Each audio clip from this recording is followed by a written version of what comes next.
Next, number 32 is something I've already been discussing at length accidentally. What happens is when your brain, like mine, is a plethora of knowledge, you end up tapping into things that you're supposed to be saving for later because it fits at the time and you just know so much and you're just so hyper intelligent.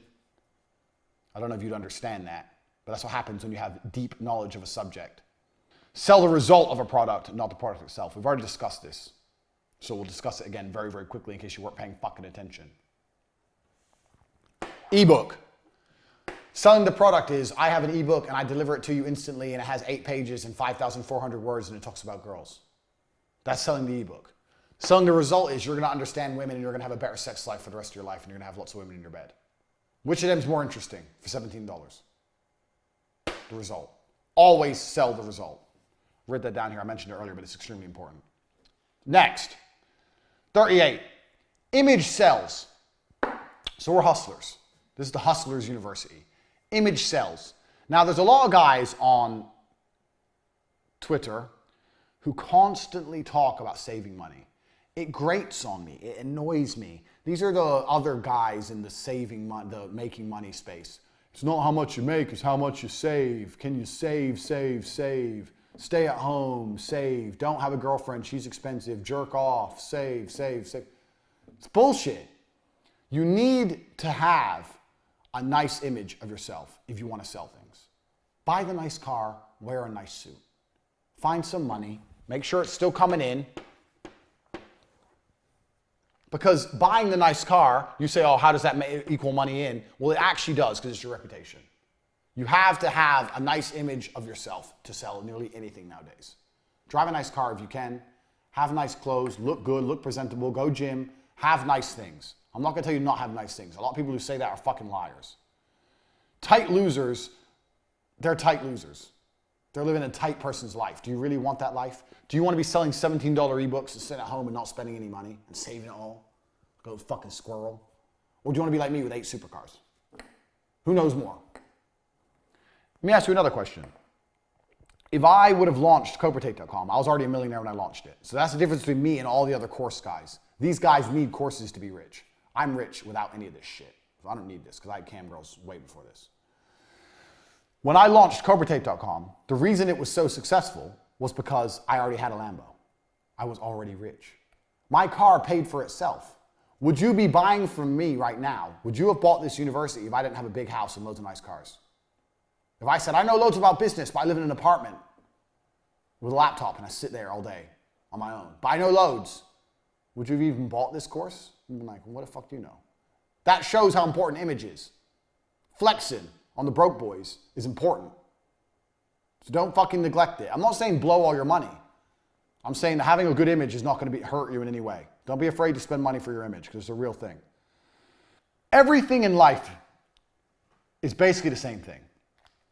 Everything in life is people walking into rooms and saying things. That's what politics is. That's what business is. That's what negotiate. Everything you can think of is some guy walking into somewhere and starting to talk. That's what the Senate is. That's what Congress is. That's what court is. Everything is people, blah, blah, blah. Talking. Talking is something you need to get good at. If you're good at talking, you have the gift of the gab, as they say, you can sell anything. No matter what you're selling, the better you get at talking, the better you're going to sell it. So if there's one skill you need to practice for your sales, it's how to talk. How to talk convincingly. How to put energy into your presentation. How to not be boring. Learn to speak. If you don't have my body language course, there's a course on CobraTake.com that teaches you body language, and we cover oration. We talk about talking and how the way I talk, what I do, things, tips, tricks, etc. If you want to learn to talk like me, the Grand Master, I'll teach you. But you need to be good at speaking. Being good at speaking will make you be good at selling. They are the same thing. Get used to talking. I've been in presentations over and over again with people who have a fantastic product, fantastic information, great price point, but the presentation is slick, they've got the PowerPoint, etc., but they're just not good at talking. There's no fucking X factor with their talk. There's no pa-pow. You need to have that pa-pow. You need to get good at talking. Practice it. Practice getting good at talking. That's one of the most important skills you can learn for life. From getting women to selling products. It's exactly the same thing. You need to get good at talking. It's important. So, there's lots of different ways you can get good at talking. My way, the way I talk, suits my personality. You have to develop your own type. But I try my best to make sure I put loads of energy into how I speak. Most people speak and they don't realize super low energy. And when you have the ebook, you don't sell the ebook, you sell the result of the ebook. Because if you sell the ebook, you're bored already. I'm bored. So I scream and I move my arms around and shit. I'm eccentric. I'm over the top. You don't have to be that way. There's other ways you can also be engaging without being the same as me. I know lots of other guys who are engaging other ways. But you have to develop an angle to be engaging. So next time you talk to someone who's an engaging speaker, find out why they're engaging. Even some people are engaging because they laugh all the time. People like positivity. So have you ever been around someone who's like constantly like laughing when they talk? But then you're like, well, you listen more. Because what the fuck's so funny? His life seems great. I want to know what he knows. Find a way to differentiate yourself one way or another. There's loads of different tips and tricks. I can't tell you to be like me because I'm me and you're you. But you need to find a way to be engaging. And the way you do that is next time you're listening to someone and you're particularly engaged, work out what about them is engaging. So I like to be high energy. But high energy always helps. Being low energy never helps anything. Even if you're shit in bed, at least if you're high energy, it'll be better than if you're low energy. To fucking do something. One thing you do need to avoid is everyone does it, but if you'll notice, you're watching this university, I'm not reading off a teleprompter. I'm doing everything off the top of my head, and I very, very rarely start stuttering or saying, I've trained it out of my brain. And I teach how to do that in the body language course. So if you're watching this and you want to be able to speak like me, free-flowing, blah, machine gun, get the body language course. But you start slowly. You talk slowly, you breathe, you make sure you don't make any and then you get better at it, and then you can be as quick as me. Now I talk very, very fast without mistakes, without gaps. And will lose you a deal. Oh, so explain to me how the flux capacitor works. Okay, so you just lost it. You just lost the deal right there. And 99% of people will do exactly that. Even people who are good, even experienced people. Okay, so why? How does the flux capacitor work? I'm going to tell you exactly how the flux capacitor works. Here's how it works. Look at this. I just got the deal. You didn't. All I did was repeat his question. You're saying, so you have time to think. I'm repeating the question, so I have time to think. Tell me how the flux capacitor works. Okay, or tell me how the flux capacitor works. I'll tell you what I'm going to do. I'm going to tell you exactly how the flux capacitor works. All I did was repeat his question. It's not complicated. There's tips and tricks so you learn how to speak without sounding like a moron. If someone and ahs in a presentation with me, I won't buy from them because I don't like that shit. I don't speak that way. Learn how to not speak that way. If you're watching this and you want to learn what I know about how to talk, get the body language course. It will teach you. I gave you one little trick there, but there's a bunch more. Next, everything will go wrong all the time.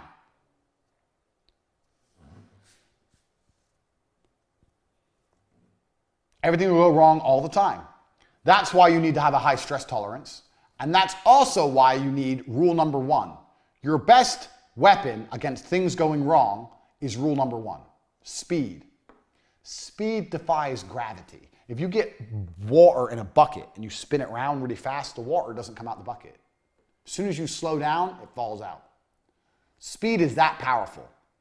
You have to be able to work quickly. You need people around you who work quickly. You need teams which react to things quickly. Everything will go wrong all the time. The faster you can plug the hole and fix things, the faster you're going to be back online making money. So anticipate things going wrong. High stress tolerance. And speed is the remedy to all your issues. No matter what the issue is, no matter what the ailment, you need to do things quickly to get it fixed. Always. As long as you can keep this going, you've got your business going. So let's say you've got your business. I've got titties on the board now. We'll leave the titties for now. You got your business, money's coming in. Your back end fails. Your big back end all fucks up. Oh no, everything's gone wrong. Do you know what I do in that situation? Most people in that situation goes, oh well, we can't take orders because we can't see who, what order. No, not interested. My business is still running. As long as my payment gateway is taking some money, my business is running. I'll deal with the shit show. And I'll fix the shit show. I'll deal with it using rule number 1, speed. But I'm not turning off my fucking tap. As long as this is happening, you won't go out of business. You won't lose. You will only lose when this stops. So even if everything in your whole company's gone wrong, you're going to sleep less. You're going to get it fixed. You're going to fix it with speed. You've got a higher stress tolerance. You'll deal with it. Your staff understands. Speed, speed, speed, speed. You're going to tear through the mess manually. You're going to have to go through manually one by one and get it fixed. But you're not going to stop your business running. This is your business. Never, ever, ever let this get fucked up, ever. If everything goes down, what's the first thing you fix? This is a test. Everything goes down. What's the first thing you get back online? How to take money. You don't care about anything else until this is online. There's nothing else without it. It's like, what's going wrong in your life? What's the first thing you fix? You fix oxygen. If you ain't got oxygen, the game's up. Nothing else is important. That's what this is. You fix this. Get the payments coming in. Then worry about it. Worst case, everything's so fucked up you can't even see what people bought. Don't worry. Don't worry about it. They'll email you. Hey, I spent money on your website. I ain't got my product. Oh, really? Please tell me the time and date. I'm sorry about that. Here's the time and date. Okay, yeah, they did buy. Okay, confirm it. Okay. Yeah, sorry about that. We're going to send you a free gift. Apologize for the delay. Bang. Problem solved. You kept your money in. You got them happy. They got a free gift. Wait for them to email you. Keep the money coming at all costs. Super, super important. Everything's going to go wrong. But as long as you keep this going and you work quickly, you can fix the other shit. Don't let anyone come into you and say, well, we can't do this because the back end. Fuck the back end.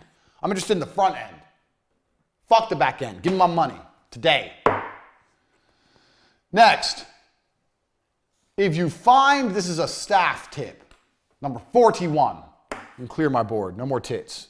Sorry if you've been jerking off, enjoying my beautiful pornography, but she's got to go.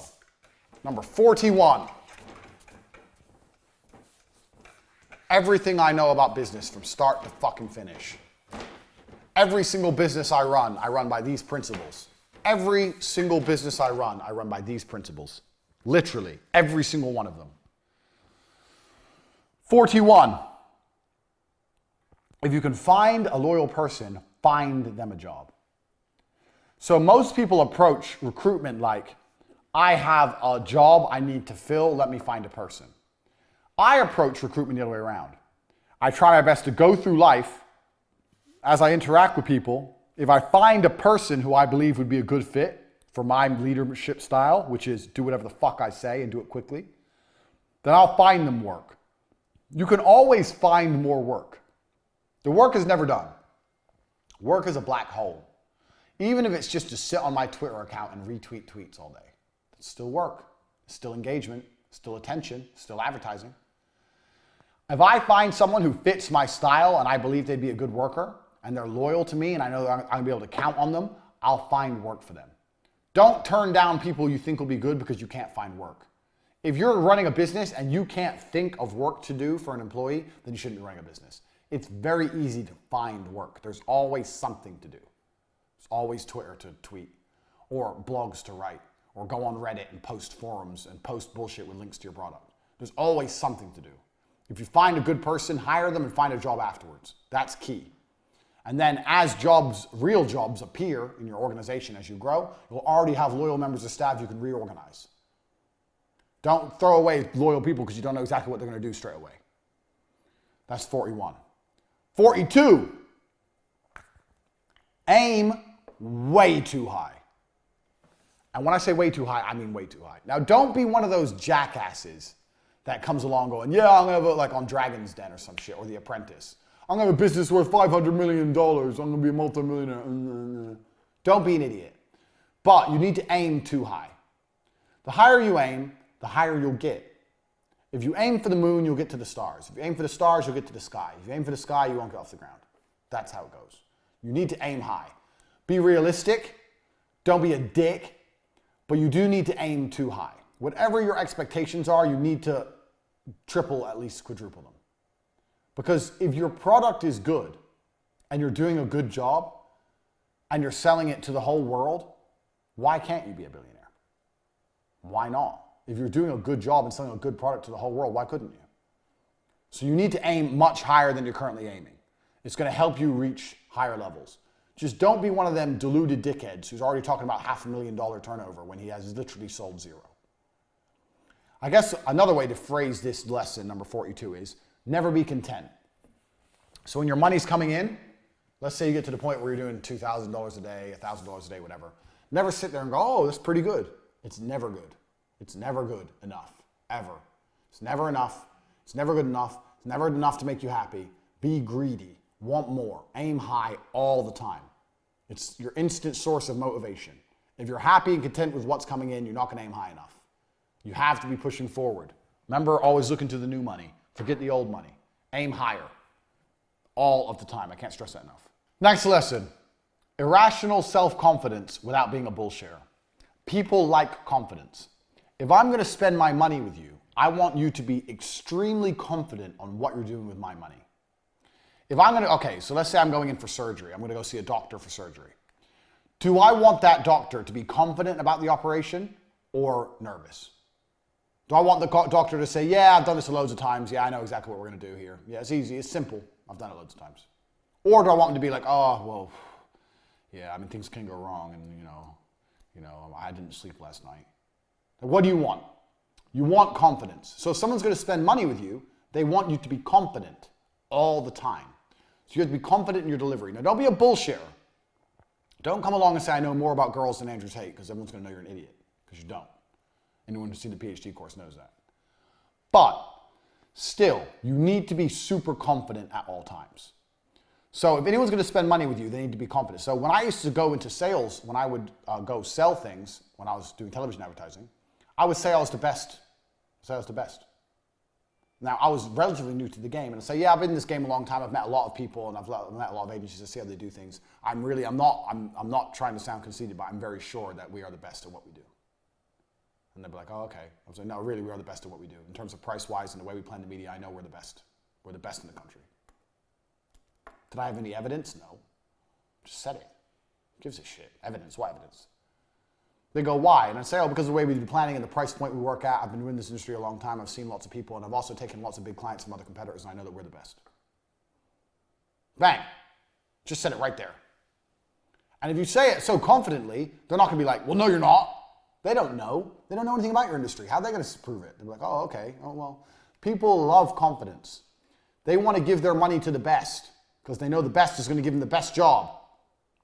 It's better to be irrationally self-confident than not. This also ties into the and ah thing.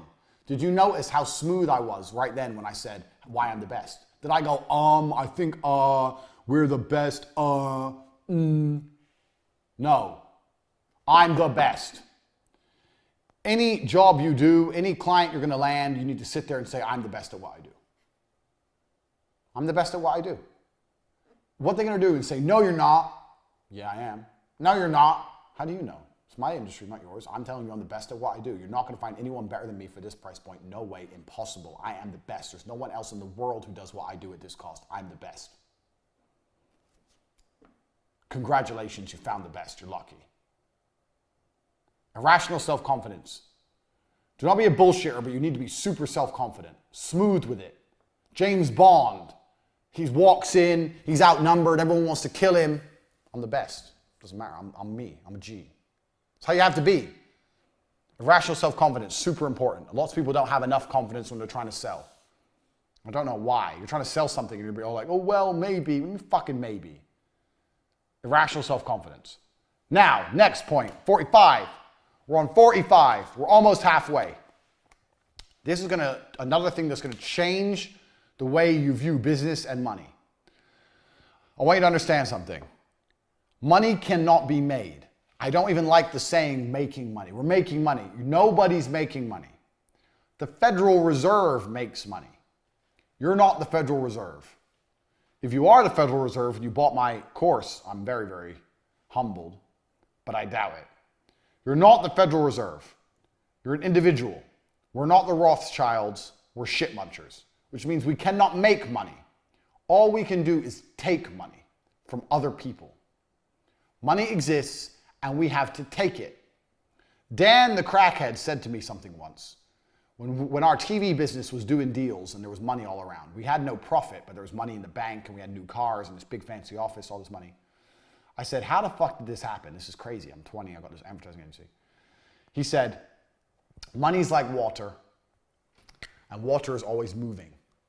So you have an ocean, and the sun evaporates the water, goes into a cloud, and the cloud moves, and then it rains, and then it goes in a river, and it goes to a pond, and then it evaporates again from the sun.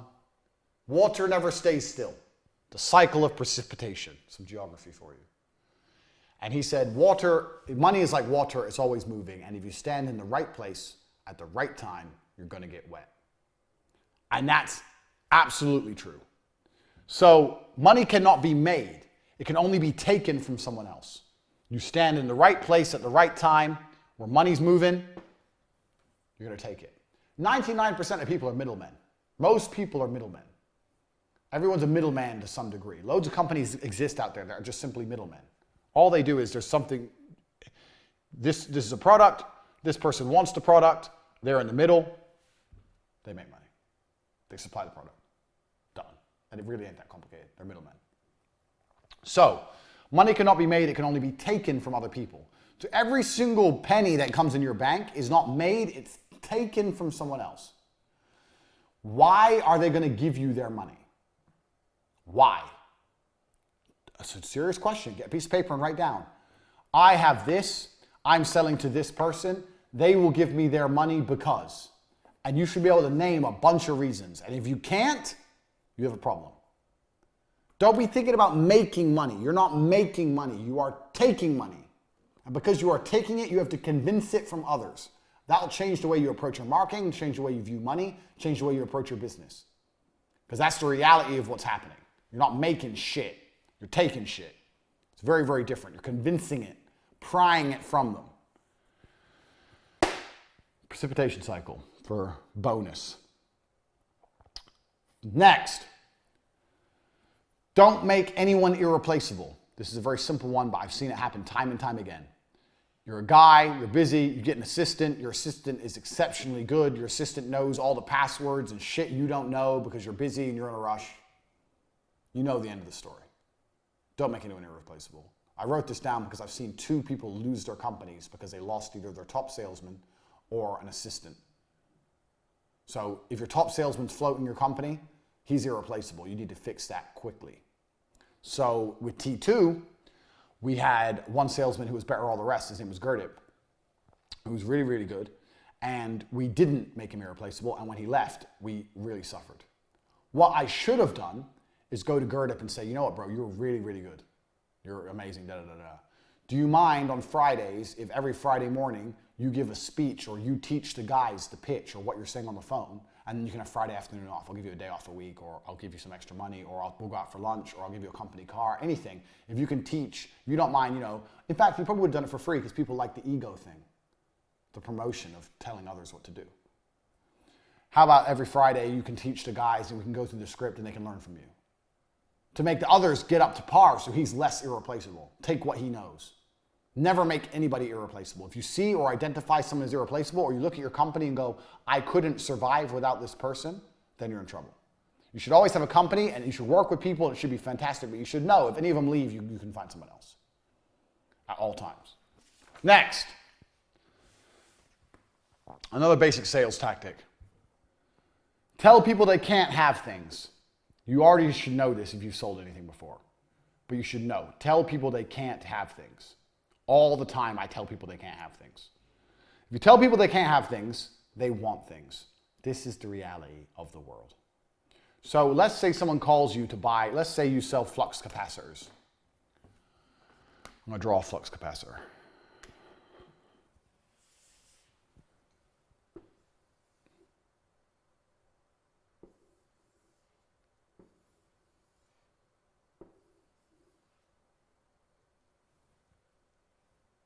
Let's say you sell flux capacitors.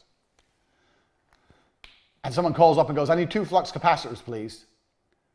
The first thing you say to them is, oh yeah, sure, okay, no problem. Let me just check and make sure we have some because they've been in high demand at the moment. I think we might be sold out. I'm not sure we have any. What do you need them for?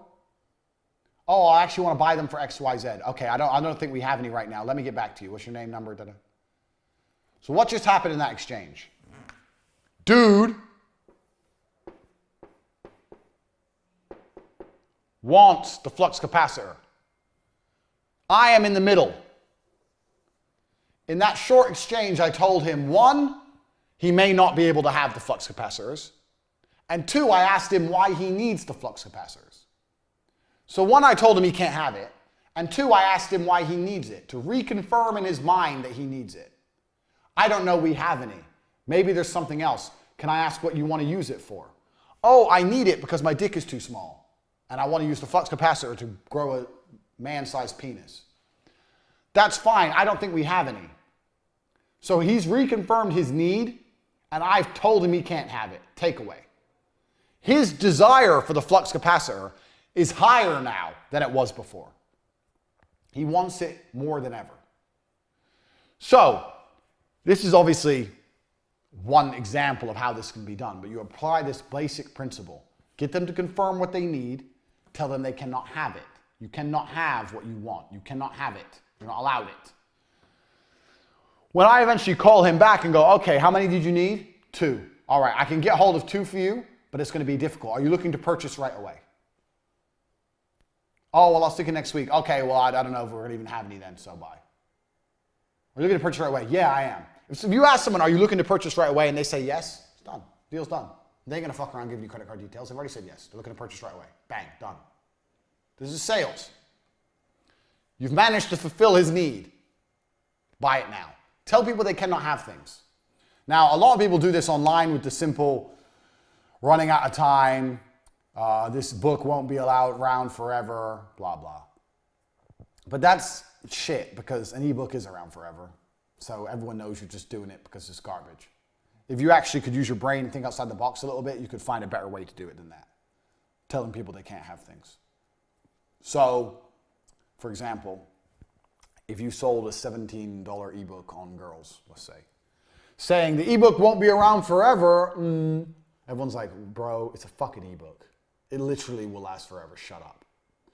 If you say, I'm going to cap the number of sales because I don't want people stealing my lines or I don't want my lines to become less effective, that's probably a better angle. It's not a fantastic angle, but it's better. At least it has some kind of validity to it.